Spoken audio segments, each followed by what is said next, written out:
रक्षाबंधन का त्योहार तो सभी मनाते हैं। आइए आपको बताते हैं कि इस पर्व की शुरुआत कहाँ से हुई। रक्षाबंधन की शुरुआत को लेकर अलग अलग कहानियां हैं। पहली कहानी द्वापर युग की है।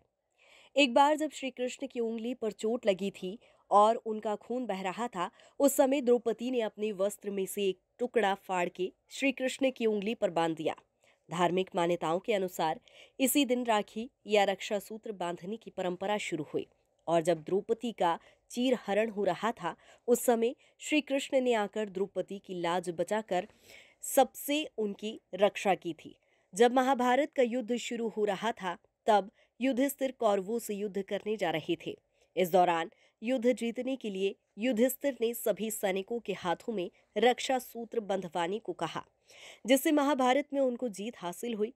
पौराणिक कथाओं के अनुसार सबसे पहली राखी या रक्षा सूत्र राजा बलि को बांधा गया था।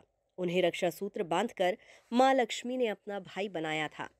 जब भगवान विष्णु राजा बलि को गए तो तब राजा बलि समझ गए थे कि विष्णु उनकी परीक्षा ले रहे हैं। इसीलिए बिना कुछ सोचे उन्होंने ब्राह्मण का पग अपने सर पर रख लिया और कहा कि अब सब छोड़ के मेरे साथ पाताल में चलिए। भगवान को राजा की बात माननी पड़ी। तब मां लक्ष्मी ने राखी बांधकर भगवान विष्णु को वापस मांगा। एक बार युद्ध में देवराज इंद्र की रक्षा के लिए उनकी बहन इंद्राणी ने अपने तपोबल से एक रक्षा सूत्र तैयार किया और इंद्र की कलाई पर बांध दिया। इस रक्षा सूत्र ने इंद्रा की रक्षा की और वो विजय हुए। तभी से बहनें अपने भाइयों की रक्षा के लिए कलाई पर रक्षा सूत्र या राखी बांधती हैं।